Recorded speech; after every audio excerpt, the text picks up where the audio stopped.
Hello everyone, কেমন আছো তোমরা সবাই? আশা করছি সবাই খুব খুব ভালো আছো। আমিও খুব ভালো আছি। তো আজ হচ্ছে 25শে জানুয়ারি, সেই দিনকে ভিডিওটা আমি আজকে পোস্ট করছি। তো দেখো সকালে উঠেই দাদারা চলে যাচ্ছিল। সকালে নয়, একটু একটু বেলাই গিয়েছিল। আর আমিও যেহেতু অনেকটা কাজের মধ্যে ছিলাম, আমার তো ছোট ছোট দুটো বাচ্চা, তাদেরকে নিয়েই আমাকে পুরো কাজটা, ভাইয়ের এনগেজমেন্টে সবকিছু করতে হচ্ছিল। তাই জন্য আমার একটুখানি চাপ হয়ে গেছিল। চাপ বলতে নয়, মানে আমার বাড়ির লোক এত সাপোর্টিভ, আমার মেয়েকে তো সারাদিন নিতেই হয়নি। আর আমার শ্বশুর আব্বা, মানে আমার আব্বা আর মা, আর আমার মা, ৩ জনের যে আমাকে এত সাপোর্ট করে না কি বলবো। ওরা আমাকে নিয়েছিল, আর আমিও দেখো স্নান টান করে বেরিয়ে পড়েছিলাম পার্লারে সাজার জন্য। ভাইয়ের এনগেজমেন্ট তো সাজতে তো হবেই, তাই আমার আগে আমার বৌদি আর দিদি চলে এসেছিল সাজতে। তো এসে আমি বসেছিলাম, একটুখানি ওয়েট করছিলাম। তো সেইটাই তোমার ওয়েট করছিলাম। তো সবাইকে তো দেখানো সম্ভব নয়, পার্লারের ভেতর অনেক রকমই কাজ হয়, তাই দেখাইনি। দেন দেখো আমি রেডি টেডি হয়ে নিই, তোমাদের দেখাচ্ছি কেমন লাগছে। তো আমি রেডি হয়ে গিয়েছি, আর সবকিছু তো আমি ভয়েস দিতে পারিনি। আর এই যে সবাই রেডি হয়ে বাসে উঠে গিয়েছিল, আমি তাই সবাইকে একটু দেখিয়ে দিলাম। হ্যাঁ, সবাইকে দেখানো আমার। আর সবাই কিন্তু ওদের জন্য দোয়া করো। এই দেখো আমার মা, মেজো মা, সবাই সবাইকে খুব খুব সুন্দর লাগছিল।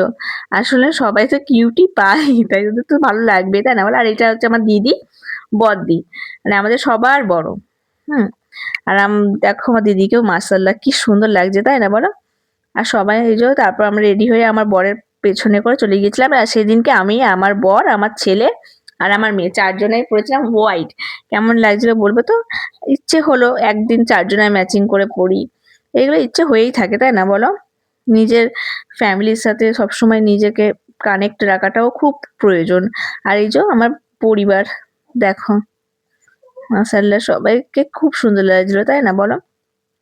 তো এরপরে আমরা সবাই চলে গিয়েছিলাম তত্ত্ব নিয়ে। সবাই, ভাই আবার সেটিং করে দিচ্ছিল যে কে কেমন ভাবে বেরোবে যাবে। তো সেটাই বলা হচ্ছিল। তারপর দেখো সবকিছু সেটিং করার পরে আমরা গিয়েছিলাম। আর দেখো আমার জ্যাঠা ওই যে দাঁড়িয়ে রয়েছে, সেজো জ্যাঠা। হ্যাঁ, মানে আমার তো বাবা নেই, আর যা করে মানে আমার সেজো জ্যাঠাই হচ্ছে আমাদের সবকিছু, বুঝতে পেরেছো?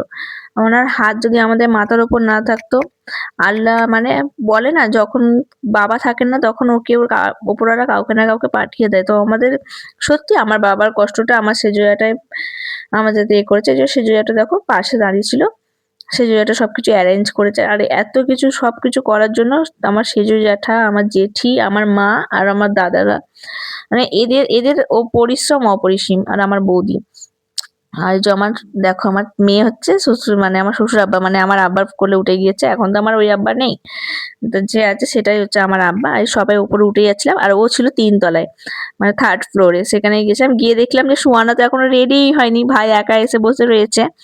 তা আমি ভাবলাম যে ততক্ষণ একটুখানি স্ন্যাক্স খেয়ে নিই। আর অনেকটা বেলাও হয়ে গেছিলো, 2:30-3টে বেজে গিয়েছিল, খিদেও পেয়ে গিয়েছিল। তাই একটু ভেজ পকোড়া নিয়েছিলাম আর একটা কাবাব নিয়েছিলাম।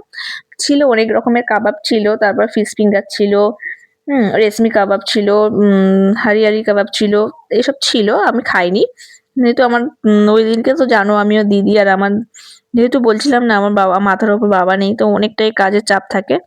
এই যে দেন দেখো ফাইনালি ফাইনালি সুয়ানার আসার এন্ট্রি টাইম হলো। তো মাশাআল্লাহ ওকে যে এত সুন্দর লাগছিল, মানে পুরো পরী লাগছে। দেখো মনে হচ্ছে একটা পিঙ্ক কালার পরী উঠে এসেছে। তোমাদের কেমন লাগছে জানিও। আর আমার হাজবেন্ড আর আমার মেয়েকে কেমন লাগছে একটু জানিও। আমি ভালো করে তো সবাইকে দেখাতে পারিনি। তো দেখো আসার পরে রিং সেরিমনি হয়েছিল। এইসবই মনে থাকে, তাই না বলো? আর আমার ভাই আর ভাইয়ের বউকে কেমন লাগছে, মানে সাইতে আর সোয়ানাকে কেমন লাগছে তোমরা কিন্তু জানিও। যেহেতু আমার ভাই আমার থেকে অনেকটা ছোট, প্রায় 7 বছরের ছোট। আর এই যে আমার মা, আফ আমার মাকে যা লাগছে মাশাআল্লাহ, না কারো নজর না যেন লাগে। তো তারপরে হয়েছিল আংটি পরানোর সেই টাইমটা।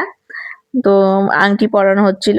এখন যেহেতু ওরা অনেকটাই ছোট, আর তাই জন্য ওদের এনগেজমেন্টটা এখন করা থাকবে। এখন তো ওদের বিয়ে হচ্ছে না, যখন মাশাআল্লাহ সবই দেখানো হবে। এখন ওরা থাকুক, ভালো থাকুক, তোমরা সবাই দোয়া করো ওরা যেন সব সময় এরকম ভাবেই থাকে, মানে হাসি খুশি এরকমই থাকুক, আমি চাই ওদের। তারপর দেখো ভাই সোয়ানাকে আংটি পরিয়ে দিচ্ছে, কি দারুণ লাগছে না? তারপর আমি চলে এসেছিলাম নিচে, আর নিচে দেখো এই ফ্যামিলিটা, এটা আমার বড় যা ভাসুর আর আমার বড় যার মেয়ে, কিউট না? তারপর তারপর দেখো সন্ধ্যে 6টার সময় আমরা বসেছিলাম খেতে। সবাই যখন খাওয়া হয়ে গিয়েছিল তখন আমি খেতে বসেছিলাম, তাই আমি আর ভিডিও করতে পারিনি। জাস্ট একটুখানি আমি খেয়েছিলাম, অত সন্ধ্যেবেলা তো আমাদের খেয়ে অভ্যেস নেই, তাই অল্প করে খেয়েছিলাম। আর দেখো এই সময়টা ছিল আমাদের কাছে বেস্ট টাইম, দেখো পুরো ফুল ফ্যামিলি, আমার সেজো জ্যাঠা, মেজো জ্যাঠা, আমার শ্বশুর, আমার শাশুড়ি মা, আমার মা, তারপর সুয়ানার মা, সুয়ানার পাপা, সবাই মিলে। তারপর দেখো আমরা ওখান থেকে চলে এসেছি। দেন আমি একটু দেখাচ্ছিলাম আমার চোখ মুখের অবস্থা, এত টায়ার্ড লাগছিল কি বলবো। হ্যাঁ, তো এইটুকুনি। তারপর রাত্রিবেলা সবাই একসাথে বসে ওখান থেকে আবার খাবারও এসেছিল, তো ওখান থেকে যে খাবারগুলো সেগুলোই খাওয়া হয়েছিল। এই আজকের ভিডিওটা এইটুকুনি। কিছু ভালো লেগে থাকে তো প্লিজ চ্যানেলটাকে সাবস্ক্রাইব করে পাশে থাকবেন। আর আমার এই নতুন নতুন ভিডিওগুলো কেমন লাগছে একটু প্লিজ কমেন্টে জানিয়ে যাবেন। টাটা, ভালো থাকবে, সুস্থ থাকবে।